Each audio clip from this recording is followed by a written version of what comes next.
Ezekiel chapter 45. When you allot the land as an inheritance, you are to present to the Lord a portion of the land as a sacred district, 25,000 cubits long and 20,000 cubits wide. The entire area will be holy.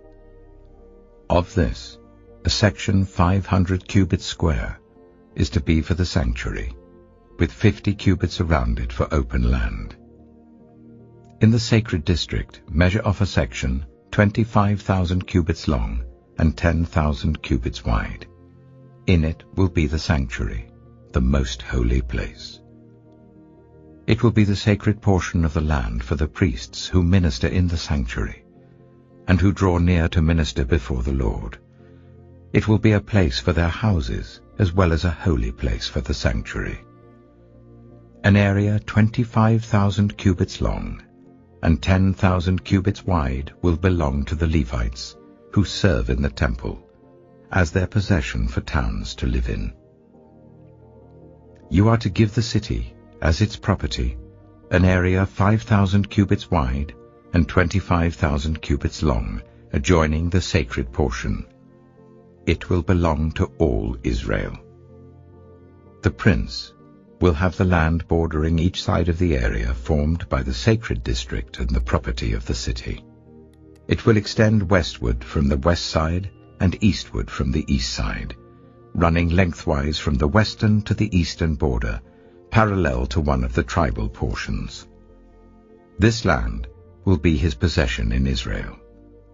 And my princes will no longer oppress my people, but will allow the people of Israel to possess the land according to their tribes.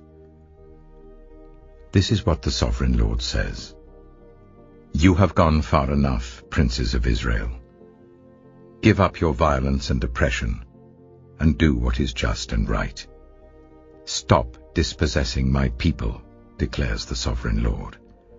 You are to use accurate scales, an accurate ephah, and an accurate bath. The ephah and the bath are to be the same size, the bath containing 1/10 of a homer, and the ephah 1/10 of a homer. The homer is to be the standard measure for both. The shekel is to consist of 20 gerahs, 20 shekels plus 25 shekels plus 15 shekels, equal 1 minnah. This is the special gift you are to offer. 1/6 of an ephah from each homer of wheat, and 1/6 of an ephah from each homer of barley. The prescribed portion of olive oil, measured by the bath, is 1/10 of a bath from each core, which consists of 10 baths or 1 homer, for 10 baths are equivalent to a homer. Also 1 sheep is to be taken from every flock of 200 from the well-watered pastures of Israel. These will be used for the grain offerings, burnt offerings, and fellowship offerings, to make atonement for the people, declares the Sovereign Lord. All the people of the land will be required to give this special offering to the prince in Israel. It will be the duty of the prince to provide the burnt offerings, grain offerings, and drink offerings at the festivals, the new moons, and the Sabbaths, at all the appointed festivals of Israel. He will provide the sin offerings, grain offerings, burnt offerings, and fellowship offerings to make atonement for the Israelites. This is what the Sovereign Lord says. In the 1st month, on the 1st day, you are to take a young bull without defect and purify the sanctuary. The priest is to take some of the blood of the sin offering and put it on the doorposts of the temple, on the 4 corners of the upper ledge of the altar, and on the gateposts of the inner court. You are to do the same on the 7th day of the month to anyone who sins unintentionally or through ignorance. So you are to make atonement for the temple. In the 1st month, on the 14th day, you are to observe the Passover. a festival lasting 7 days, during which you shall eat bread made without yeast. On that day, the prince is to provide a bull as a sin offering for himself and for all the people of the land. Every day, during the 7 days of the festival, he is to provide 7 bulls and 7 rams without defect as a burnt offering to the Lord, and a male goat for a sin offering. He is to provide as a grain offering an ephah for each bull and an ephah for each ram, along with a hin of olive oil for each ephah. During the 7 days of the festival, which begins in the 7th month on the 15th day, he is to make the same provision for sin offerings, burnt offerings, grain offerings, and oil.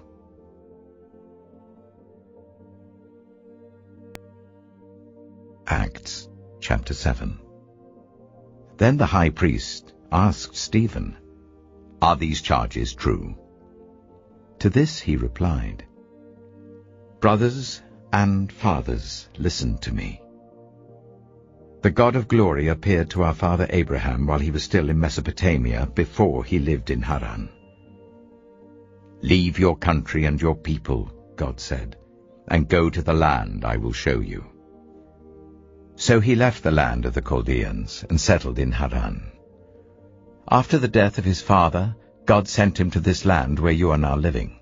He gave him no inheritance here, not even enough ground to set his foot on. But God promised him that he and his descendants after him would possess the land, even though at that time Abraham had no child.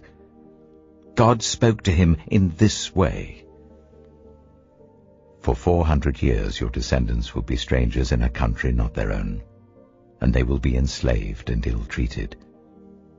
But I will punish the nation they serve as slaves, and afterwards they will come out of that country and worship me in this place.' Then he gave Abraham the covenant of circumcision. And Abraham became the father of Isaac, and circumcised him 8 days after his birth.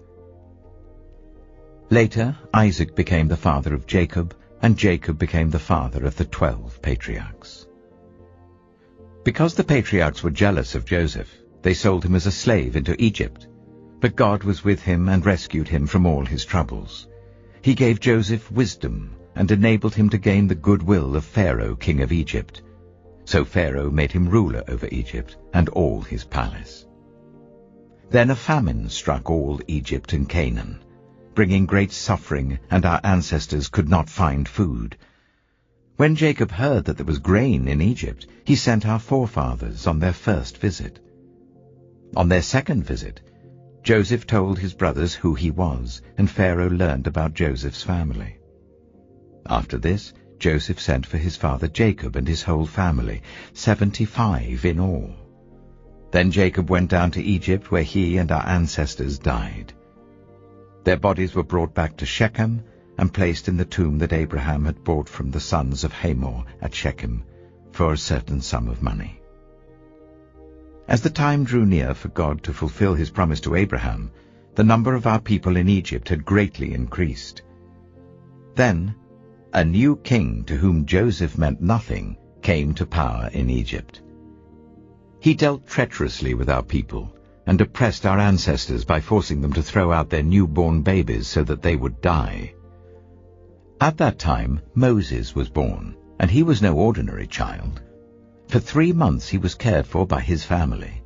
When he was placed outside, Pharaoh's daughter took him and brought him up as her own son. Moses was educated in all the wisdom of the Egyptians and was powerful in speech and action. When Moses was 40 years old, he decided to visit his own people, the Israelites. He saw one of them being ill-treated by an Egyptian, so he went to his defense and avenged him by killing the Egyptian. Moses thought that his own people would realize that God was using him to rescue them, but they did not. The next day Moses came upon 2 Israelites who were fighting. He tried to reconcile them by saying, "Men, you are brothers. Why do you want to hurt each other?" But the man who was ill-treating the other pushed Moses aside and said, "Who made you ruler and judge over us?" Are you thinking of killing me as you killed the Egyptian yesterday?" When Moses heard this, he fled to Midian, where he settled as a foreigner and had 2 sons. After 40 years had passed, an angel appeared to Moses in the flames of a burning bush in the desert near Mount Sinai. When he saw this, he was amazed at the sight. As he went over to get a closer look, he heard the Lord say, "I am the God of your fathers, the God of Abraham, Isaac, and Jacob." Moses trembled with fear and did not dare to look. Then the Lord said to him, "Take off your sandals, for the place where you are standing is holy ground. I have indeed seen the oppression of my people in Egypt. I have heard their groaning, and have come down to set them free. Now come, I will send you back to Egypt."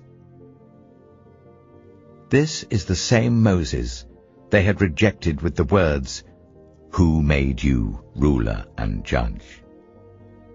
He was sent to be their ruler and deliverer by God himself, through the angel who appeared to him in the bush. He led them out of Egypt and performed wonders and signs in Egypt at the Red Sea and for 40 years in the wilderness. This is the Moses who told the Israelites, "God will raise up for you a prophet like me from your own people." He was in the assembly in the wilderness, with the angel who spoke to him on Mount Sinai and with our ancestors, and he received living words to pass on to us. But our ancestors refused to obey him. Instead they rejected him, and in their hearts turned back to Egypt. They told Aaron, "Make us gods who will go before us. As for this fellow Moses who led us out of Egypt, we don't know what has happened to him." That was the time they made an idol in the form of a calf. They brought sacrifices to it and reveled in what their own hands had made.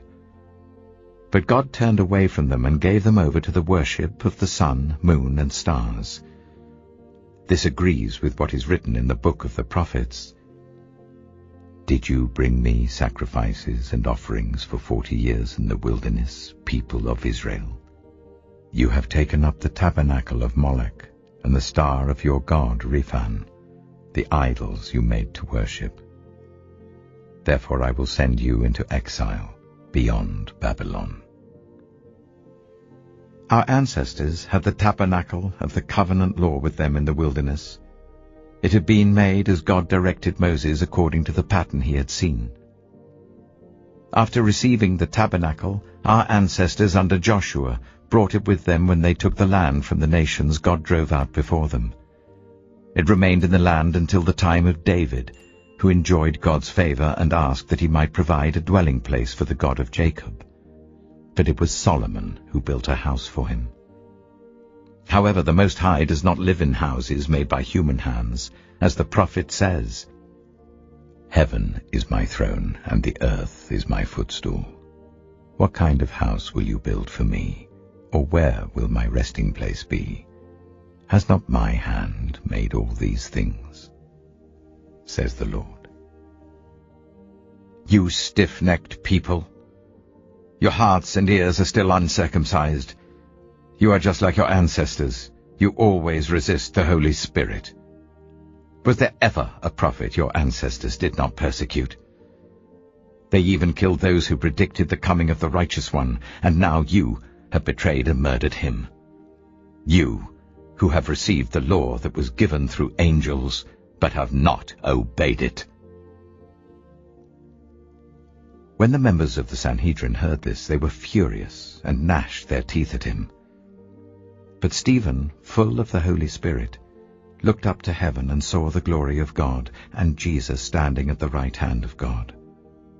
"Look," he said, "I see heaven open and the Son of Man standing at the right hand of God."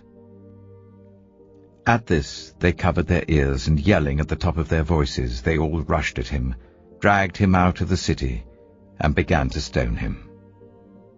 Meanwhile, the witnesses laid their coats at the feet of a young man named Saul. While they were stoning him, Stephen prayed, "Lord Jesus, receive my spirit." Then he fell on his knees and cried out, "Lord, do not hold this sin against them." When he had said this, he fell asleep.